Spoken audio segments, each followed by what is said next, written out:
No. I mean, like I said, it really depends on what the company needs. I strongly believe that we cover a lot of services, but there are times where you just can't do everything. So it just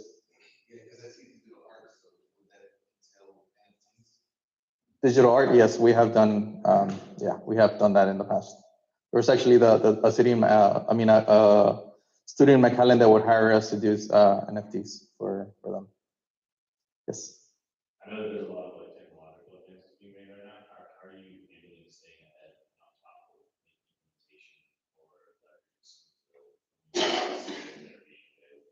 Yes, we do a lot of workshops. We're constantly learning. Currently about to finish my master's in graphic design with a specialty in UX.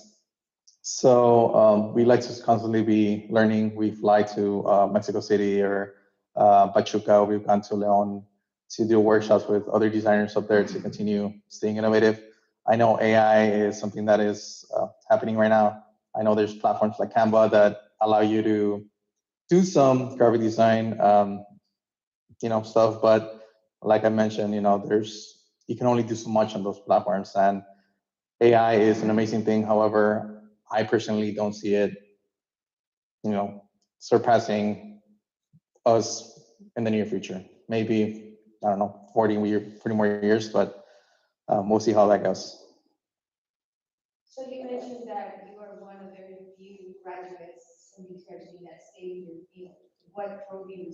I mean, what made you want to stay in this field? What was your like you said your why or why did you stay? I invested a lot in school, so it was really difficult for me to let go of a passion of mine, which is storytelling, branding. I remember that ever since I was young, I used to go to the go grocery shopping with my mom or with my parents, and I was very passionate about the packaging that is sold on stores like HEB or Walmart, and that's really what drives you to buy a product. Why should I buy from you when you're an insurance company compared to, like, I don't know, Pronto or Allstate, right? So what makes you different? And I think that's one of the passions that I have, being able to help other people stand out from the rest, because we all have our own very unique things that make us apart from others. So that's what drove me, my passion for brands and the stories they tell, and just being that one person that doesn't fall within the cracks. So in your mind, what do you think is separates from the rest of? I mean, because I'm sure a lot of other companies do a variation of what you guys do, or similar, or just certain. So what do you think in your mind makes you different? Um, there is a lot of graphic designers out there. One of the things that make us stand out from others is the fact that we don't just design just to design, just because if we're, and I'm just picking on you because you're in front of me. We've had clients early on in our quest that wanted a horse, and they wanted a horse in their logo because they loved horses and they just loved the horse. So we were like, well, why do you want a horse if you're an insurance company, right? And it was, at first it was very difficult to try to educate the client that it's not what they want. It's not about, just because you own your company or your logo, it's not what you want. It's what's going to help you sell. It's what's going to help you reach that audience, right? Just because you love the color red, that doesn't mean it's going to go in the logo. So being able to educate them and help them learn that it's not about them. Yes, it's their company, but if they don't have any clients and no one's coming to buy from them, their company's not going to flourish. So we're not just designing just to design. We like to do the why and just help them further develop so that they could achieve whatever they want to achieve. So what can we do for you as a community, as your audience? What how can we help you get better? I'm currently in the process of we're trying to branch out into workshops. So we want to help educate the community about not just branding, but the importance of being a brand. A lot of people strongly believe that a brand is their logo or their colors or their font, But in reality, a brand is so much more than that. A brand is not what you say it is, it's what people say it is. So if you say you have the best coffee in Brownsville and the people that are leaving your establishment are saying otherwise and they're buying from someone else, well, then that's what your brand is. It doesn't matter how much you publish it or how much you wear your brand with pride. If other people are not saying what you're saying, you don't have a brand. So currently we're trying to branch out into workshops so that we can continue educating the community on the importance of and how they can achieve there. So I would say just be receptive to feedback. You can always improve. It doesn't matter how good you are. You can always, continue learning from others and continue progressing. So just be open-minded to, receive feedback on the stuff that we're producing.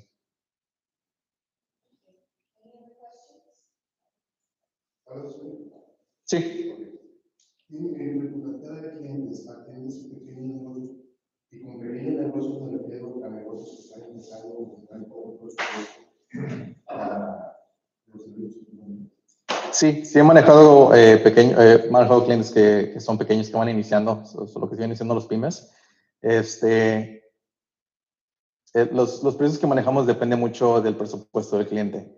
Muchas veces los pequeños negocios tienen miedo de trabajar con ciertos diseñadores o con ciertos estudios de diseño porque no tienen el presupuesto. Entonces me han preguntado, bueno, pues ¿cuánto cuesta uno de tus servicios? ¿O cuánto cuesta trabajar por hora?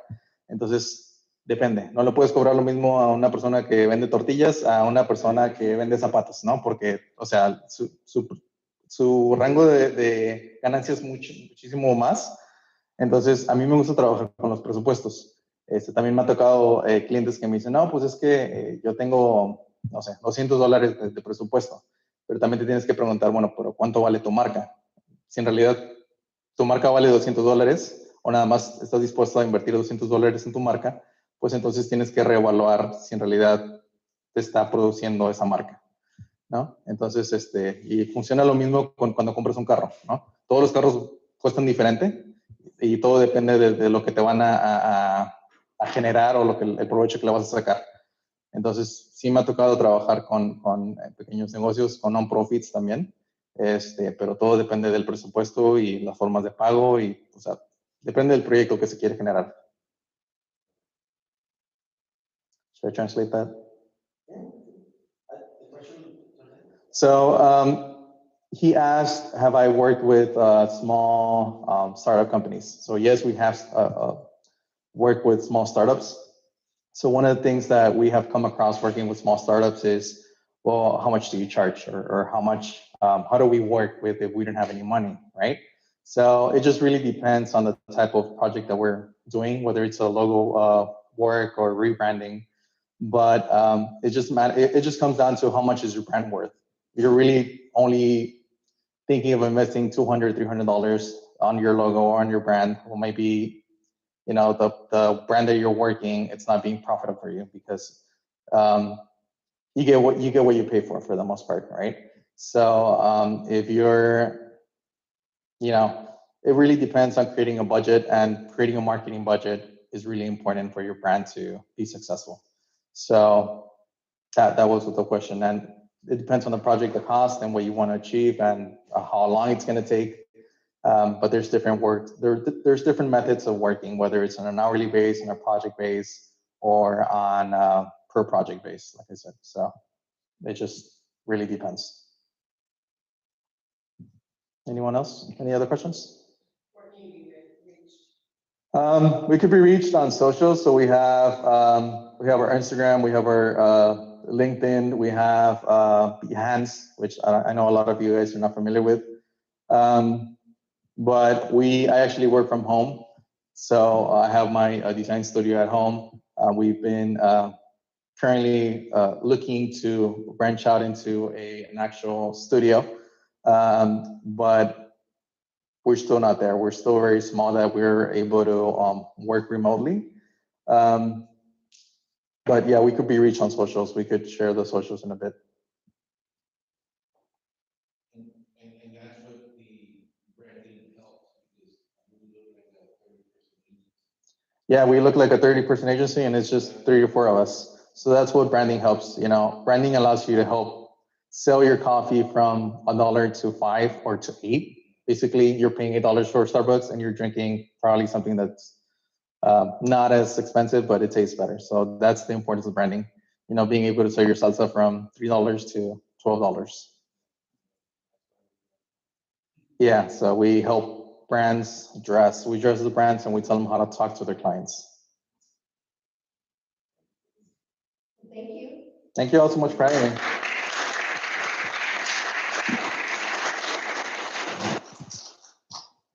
So that's what it's all about. It's about the storytelling, also the learning some of the best practices of some of our entrepreneurs that come up here. So how bad news? A little bit bad news. Our second presenter had a little bit of an emergency, so he is not going to be able to make it today. But I would like to invite any of you that wants to try it. Any of you want to come up here and try presenting at least like a pitch elevation pitch, or anybody that feels like, we're opening the floor today just because our next presenter was not able to make it today. Hopefully he'll make it next week and still be able to present. If you guys don't feel like it, then I can do a pitch. No, just kidding. So yes, so this is what it's all about. This is about Million Cups. This is the community that we're trying to build. I do want to talk to you now that we have the floor for a little bit.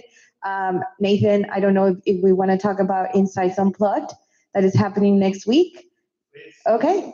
So next week we are launching a new series here at eBridge. It is a collaboration and a partnership with the UTRGV Entrepreneurship and Commercialization Center and the Brownsville Community Improvement Corporation. Here at eBridge, we are in the process of really being disruptive and coming up with programs and ideas that are different, and it's not your typical that you see around the Rio Grande Valley. One of them is a series that we're launching called Insights Unplugged. That's a cool name, actually. So this series will feature 2 entrepreneurs or successful ventures, or anybody that's interested in education, in education, in entrepreneurship, commercialization, innovation, that is willing to talk about, tell the stories, but in a more conversational, organic way. So we will have 2 of our presenters next week on the 19th at 5:30. It's an evening event. So come and join us, register. It's all over social media right now.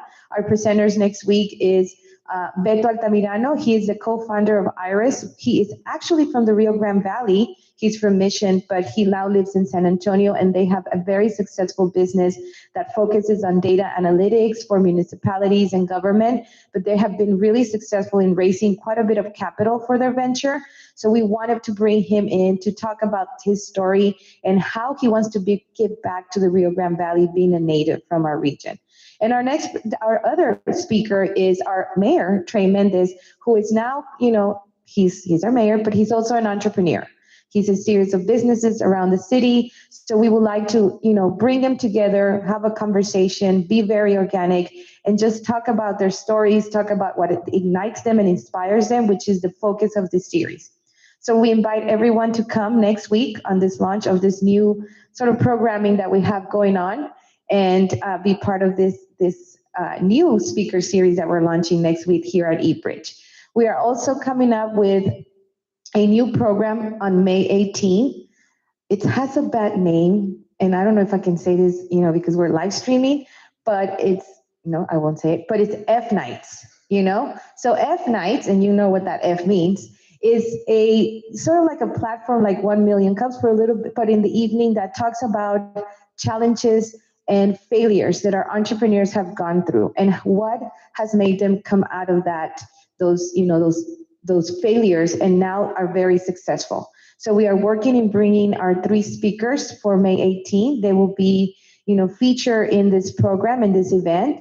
We are very excited to bring this program. It's actually a program that was born in Europe and in Mexico. So we are in collaboration with them, and we're very excited that we are bringing in these 3 speakers. We're still working on the speakers, but we'll get back to you on that. But, that's another program that is new and disrupted here to our region that we have not seen. And of course, we have our Kaufman Fast Track, which is part of this, the UTRGV ECC is launching their 2 new cohorts for their Kaufman Fast Track, which is an entrepreneurial program that really takes you on a deep dive understanding of why you want to be an entrepreneur, the business strategies, all the components, but it's really, really important because it gives you that, that alignment with your personal and your professional vision. So we invite you to register if you have not been part of a Kaufman. We have quite a bit of participants here that have been part of our Kaufman cohort. So we invite you to please be part of that. And as soon as registrations open for Kaufman, we will let you know. You will see it all over our social media, and we'll probably reach out to you if you have signed up for here. And we have quite a bit more. So we have an accelerator program that we're launching in about a week. We also have, we just finished our startup bootcamp, our first startup bootcamp that we launched a few weeks ago, and we will bring that back for all of you to take advantage of. And we continue to bring new programming. That is the UTRGV ECC, our center, has really been focusing in bringing in different types of, not trainings or sessions, but being more organic, more interactive with all our entrepreneurs to make sure that what you're doing is successful and, has a better success rate coming into. We want to be able to foster emergent industries, but we love our quality of life ventures, and we will never leave you behind. We will always be here for you to support you and take you through that journey that you need for you to be success. So our accelerator program is actually an opening to compete for the Startup Texas funding, which is our seed fund that is in collaboration with BCIC. That is a prize of $40,000. So stay tuned. Our current accelerator is already closed. That is, we're launching in a week, but we are opening another pitch summit, right, Nathan? Coming up. In another accelerator, which is focused on different industry. This is a quality of life accelerator that we're launching in about a week. So take advantage of all these resources. These are all for you. We are here for you, and that's what we work for. The university is very focused in, providing resources to our community, because if we don't have a thriving economy, we don't have a thriving university. And we want to make sure that our students have opportunities when they graduate, that our students are able to not leave and not lose our talent, which is the number one priority for UTRGV right now. So with that said, I don't know, Nathan, if you want any announcements on the BCIC side that you would like to share. He doesn't. So I'm going to close out 1 Million Cups for today. I want to thank our sponsor again. Thank you so much for the coffee. I mean, we truly appreciate it. I mean, this is what it's all about, to have good coffee and a good conversation. But I invite you to network with each other, walk around if you want to see the facility. eBridge is now open. We are accepting applications for our co-working program and our incubator program. So if you are interested, please reach to either Julie, myself, Julio, Berta. We are here to provide you with all the information you need on those programs. And be part of this community. Come and work here. It's a really cool place. And you get free parking. So anyway, thank you very much for coming today, and we'll see you next week.